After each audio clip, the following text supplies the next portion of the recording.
Assalamualaikum warahmatullahi wabarakatuh. Selamat berjumpa kembali pada mata kuliah di semester kali ini. Di mata kuliah ini, saya akan menyampaikan platform teknologi, judul mata kuliahnya.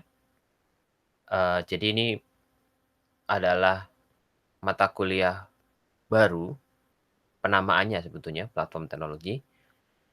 Jika di, beberapa pertemuan yang lalu, platform teknologi ini, judul mata kuliahnya adalah organisasi dan arsitektur komputer.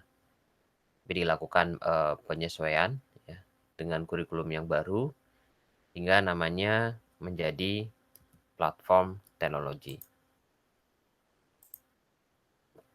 Baik, sebelumnya, perkenalkan, nama saya Muhammad Wahidin Eskom Mkom, ya, dosen dari STIM Mikrosma Karawang.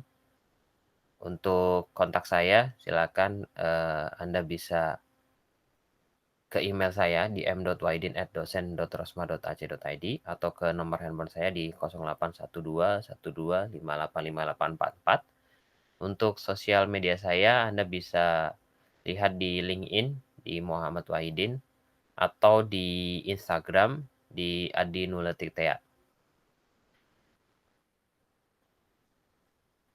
Baik, lanjut saya sampaikan terkait dengan kesepakatan kita ya. Ketika misalkan, mudah-mudahan ya secepatnya kita ada perkuliahan online, jadi silakan Anda boleh, menggunakan handphone, kemudian, misalkan yang merokok atau mau makan, dan boleh bersalaman dengan saya ya ketika nanti sudah pandeminya sudah usai ya. Tapi ada perbedaannya untuk kalau yang sebelah kiri yang saya garis merah itu silakan kalau mau tapi di luar kelas. Dan untuk yang salaman hanya, pria saja ya. Kemudian, lokasi duduknya silakan yang, laki-laki di sebelah kiri dan yang perempuan di sebelah kanan. Ya, mudah-mudahan pandemi ini segera berakhir sehingga kita bisa, bertemu di kelas tatap muka. Biasanya, di sesi tatap muka saya akan meminta Anda untuk, berkenalan ya satu-satu, tapi karena ini adalah sesi online, jadi untuk, perkenalan ini kita, skip. Di semester ini saya mendapatkan, 3 mata kuliah ya, jadi saya mengajar 3 mata kuliah, yaitu sistem penunjang keputusan, platform teknologis, dan interaksi manusia dan komputer. Dari masing-masing kelas ini karena, sifatnya online, kita menggunakan Google Meet ya. Dan nantinya materi-materi akan saya unggah di YouTube channel saya, silakan dicari, nama channelnya adalah Dosenmu Wahid, atau Anda bisa arahkan handphone Anda ke QR code yang ada di sebelah, kiri ini. Baik, selanjutnya kita akan bahas, di platform teknologi apa saja yang, menjadi, pokok bahasan tiap pekannya. Jadi di pekan pertama kita akan, membahas tentang pendahuluan platform teknologi. Jadi hari ini kita bahas tentang pendahuluan terkait dengan platform teknologi. Dilanjutkan dengan, evolusi dan performa kinerja komputer. Lalu di pekan ketiga kita ada pembahasan representasi data komputer bagian satu. Di bagian 2-nya kita akan jelaskan di pekan keempat. Lalu di pekan kelima kita akan membahas tentang fungsi dan interkoneksi komputer secara general. Dilanjutkan pekan 6 dengan interupsi. Interupsi maksudnya bukan, eee, di pekan ke-6 kita terintrup ya, tapi memang ada, pembahasan tentang interupsi. Ini terkait dengan, organisasi dan arsitektur komputer. Sebelum pelaksanaan UTS, kita akan coba melakukan evaluation test dan biasanya untuk evaluation test ini akan masuk ke nilai tugas. Nah, setelah, UTS, kita akan mulai perkuliahan kembali. Di pekan ke-8 kita akan bahas tentang set instruksi, lalu di pekan ke-9 kita akan bahas tentang memori bagian pertama, dilanjut di pekan ke-10 bagian keduanya, lalu di pekan ke-11 kita akan membahas tentang unit masukan dan keluaran atau, input output device. Nah, tambahannya di pekan ke-12 saya akan coba perkenalkan kepada Anda perangkat laptop dan desktop populer ya, dari mulai makernya, kemudian spesifikasi, bagaimana cara memilihnya dan lain sebagainya. Lalu di pekan ke-13, saya akan coba kenalkan juga untuk perangkat server populernya, apa saja. Sebelum UAS kita akan melakukan evaluation test ya, dan ini juga akan menjadi nilai tugas lagi, baru kemudian pelaksanaan, UAS setelah, evaluasi tes. Untuk buku referensi, saya menggunakan buku dari Muhammad Firman Arif Eskom Mkom, judul bukunya adalah Arsitektur dan Organisasi Komputer. Bagi Anda yang berminat, silakan Anda bisa beli di, di Google ya, di Play Store ya.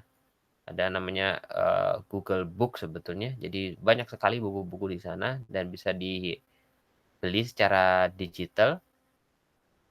Saya lebih menyukai buku digital karena bisa diakses dari mana mana saja, dari device apapun ya, selama kita terkoneksi dengan akun Google. Ya, ini adalah buku yang sifatnya ringkas. Nah, kalau misalkan, untuk detailnya, untuk perumusan dan lain sebagainya, referensinya adalah buku dari, William Stelling dengan judul Computer Organization and Architecture ya. Ini sekarang sudah edisi ke-11 ya. Jadi sudah edisi ke-11. Untuk mendapatkannya Anda bisa beli di eBay ya.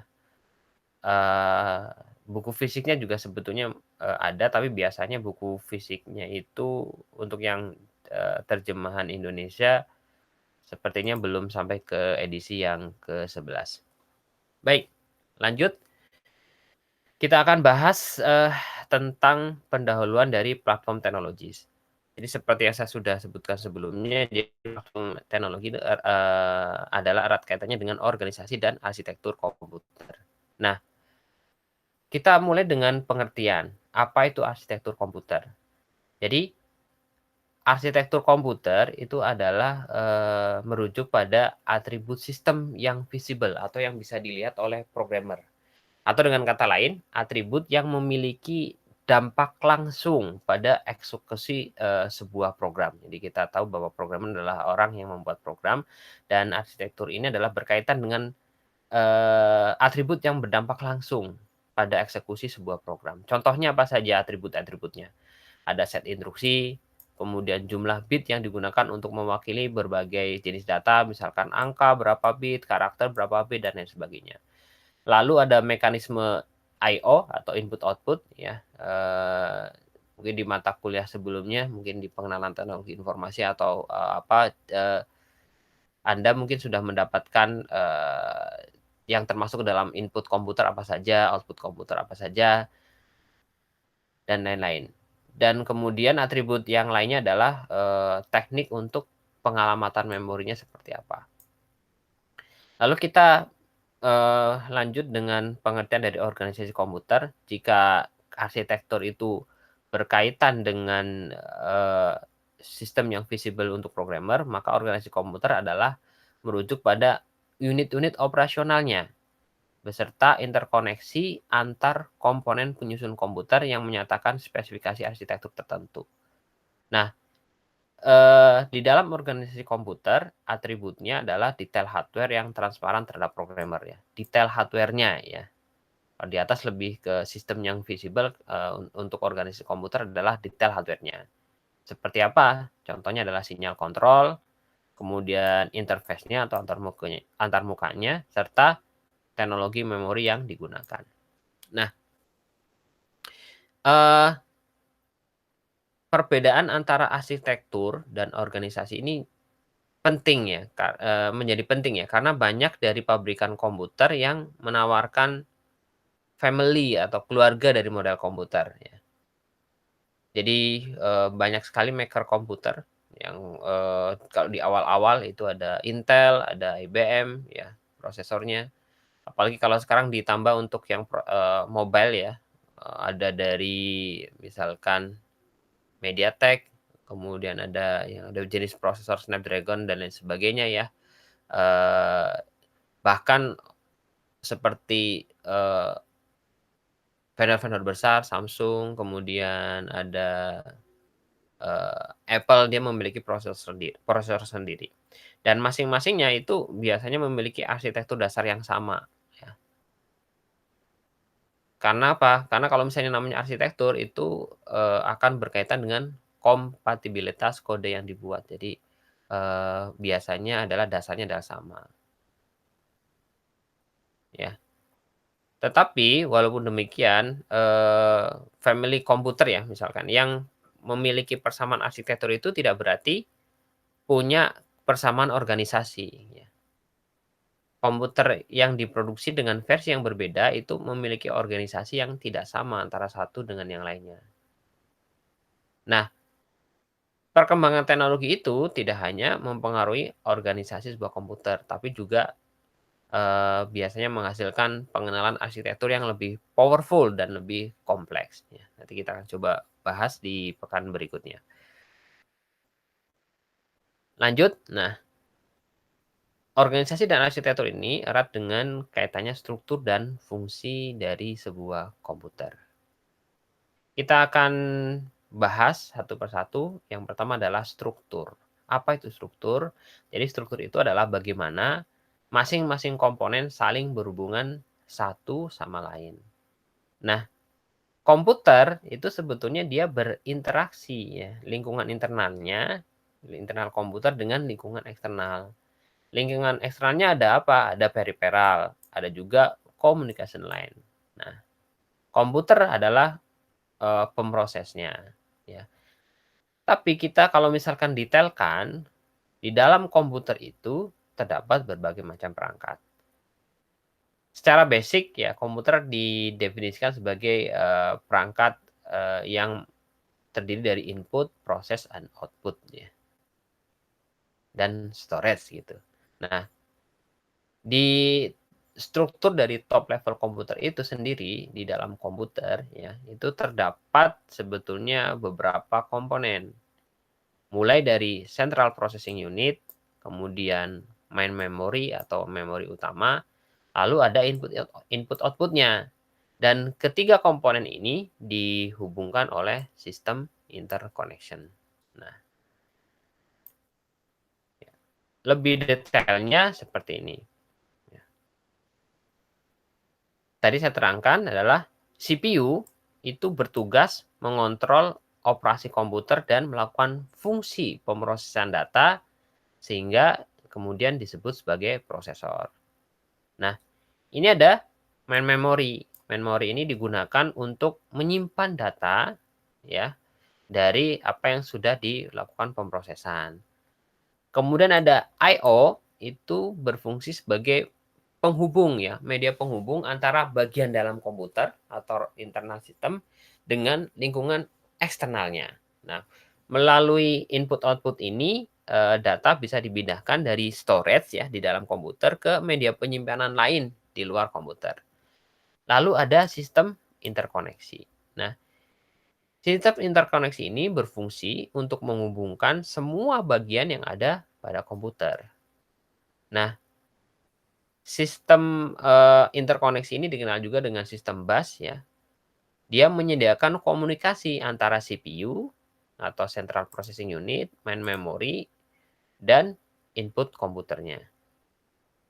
Nah, salah satu sistem interkoneksi yang terkenal namanya adalah sistem bus. Dia terdiri dari beberapa, konektor atau kabel yang terhubung ke komponen-komponen di dalam komputer ya. Kalau, pernah dijelaskan mungkin arsitektur dari motherboard di dalamnya ada yang mengatur jalur tersebut ya, ada chipset yang mengatur jalur tersebut. Namanya chipset north bridge dan south bridge. Nah, masing-masing bagian dari dalam komputer masih juga terbagi menjadi subsistem yang lebih kecil ya, subsistem yang lebih kecil ya. Contohnya di sini ada CPU. Di dalam CPU sendiri, ya, itu ada bagian-bagiannya, ya, ada bagian-bagiannya. Di dalamnya ada apa saja? Ada register, ada arithmetical logical unit atau ALU, ada control unit, ya. Di mana masing-masing pun punya, fungsi, ya. Contohnya register. Register ini berfungsi untuk menyediakan storage internal pada CPU. Lalu ada ALU atau Arithmetic Logical Unit, itu melaksanakan fungsi pemrosesan data. Lalu ada control unit, fungsinya untuk apa? Fungsinya untuk, mengontrol operasi CPU termasuk juga operasi komputer. Nah, ada juga di dalamnya adalah internal bus ya, atau CPU interconnection. Dia menyediakan mekanisme komunikasi antara register, ALU, dan control unit. Nah, setiap bagian subsistem dari CPU ini memiliki hierarki yang lebih rendah lagi, ya. Contoh misalkan control unit. Di dalam control unit, ya, dia terdapat apa saja, ada sequencing logic, ada control unit register, dan decoder, serta kontrol memori.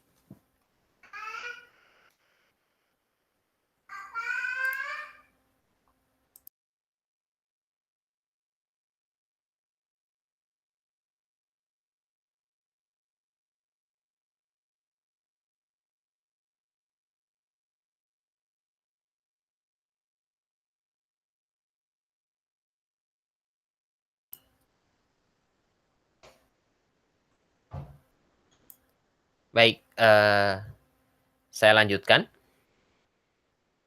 Nah, setelah kita telah membahas struktur, kita sekarang akan membahas fungsi. Nah, apa itu fungsi? Fungsi merupakan operasi dari masing-masing komponen sebagai bagian dari struktur. Fungsi dari komputer, ya, fungsional komputer apa saja? Ada namanya data processing, ya, atau pengolahan data. Ini data processing. Lalu ada data storage, ya. Data storage ini fungsinya adalah untuk melakukan penyimpanan data. Lalu ada data movement, ya, atau melakukan proses, data movement ini jadi pergerakan data, dan di dalamnya ada juga fungsi untuk melakukan kontrol, ya, mekanisme kontrol. Ini adalah fungsi dari komputer. Nah, fungsi-fungsi ini kemudian didefinisikan sebagai proses-proses yang berlaku di dalamnya. Contoh misalkan ada perpindahan data. Perpindahan data itu dia melibatkan fungsi dari data movement dan control mechanism. Lalu ada penyimpanan data. Untuk penyimpanan data, dia melibatkan fungsi data movement, control, dan data storage. Lalu ada pemrosesan dari dan menuju storage. Ya, itu melibatkan apa? Data storage, control mechanism, dan data processing. Lalu untuk pemrosesan dari storage ke perangkat I/O, itu ada melibatkan kesemuaan dari fungsi di dalam komputer. Ya. Jadi komputer itu harus mampu melakukan pemrosesan data dalam format yang beragam dan cakupan pemrosesan yang sangat luas. Lokasi data yang diproses oleh unit pemrosesan itu tidak selalu sama. Oleh karena itu, salah satu fungsi dasar dari komputer adalah kemampuannya untuk memindahkan data dari satu tempat ke tempat lain yang dibutuhkan. Contoh misalkan, perpindahan karakter dari keyboard ke screen ya, itu berarti dilakukan di proses perpindahan data. Ya. Jadi dia ngetik, dia tidak sampai ke proses pemrosesan data ya, dia hanya menampilkan saja dari keyboard ke screen. Nah, meskipun pemrosesan data dilakukan dengan sangat cepat, namun memang kenyataannya butuh satu tempat penyimpanan sementara selama proses berlangsung. Ya. Dan data-data komputer yang dibutuhkan dan data hasil pemrosesan itu disimpan dalam storage. Ya. Disimpan dalam storage. Contohnya ini adalah disimpan dalam sebuah storage. Ya.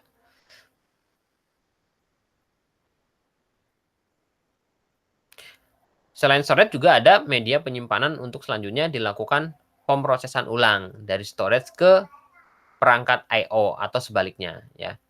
Contoh, misalkan ada perpindahan data. Nah, ini ada perpindahan data eh, pada saat apa? Contoh misalkan ada mendownload atau mengupload dari dan ke internet ya. Nah, Dari proses-proses ini ya ada pemrosesan, penyimpanan, dan pemindahan data itu butuh kendali, ya butuh kendali yang dapat mengatur kinerja sistem sehingga bisa, harmonis. Nah, kendali itu namanya adalah kontrol mekanisme, ya. Jadi itu adalah beberapa fungsi komputer. Fungsi-fungsi komputer itu, akan dilibatkan di setiap proses yang berbeda. Data storage adalah penyimpanannya, kemudian data processing adalah melakukan pemrosesannya, kemudian data movement adalah yang menghubungkan dengan I/O, sedangkan kontrol mekanisme adalah, pengontrol atau pengendali ya, yang mengatur kinerja sistem, sehingga akan seimbang, gitu. Tadi dicontohkan misalkan ada pemrosesan data, berarti dia melakukan, maaf, misalkan dia ambil file Excel misalkan, berarti dari mana file Excel-nya? Dari data storage. Kemudian akan dilakukan apa? Oh, akan dilakukan pemrosesan. Contohnya misalkan kita memasukkan rumus, berarti dia akan melibatkan data processing. Kemudian file Excel tersebut dilakukan pencetakan, berarti melibatkan fungsi data movement untuk kemudian dicetak. Ya, kurang lebih itu yang bisa disampaikan terkait dengan pertemuan pertama kita. Pertemuan kedua akan dilanjut dengan, evolusi dan performa kinerja komputer. Dari saya cukupkan, mohon maaf apabila dalam penyampaian, banyak kekurangan. Saya akhiri, billahi taufik wal hidayah. Assalamualaikum warahmatullahi wabarakatuh.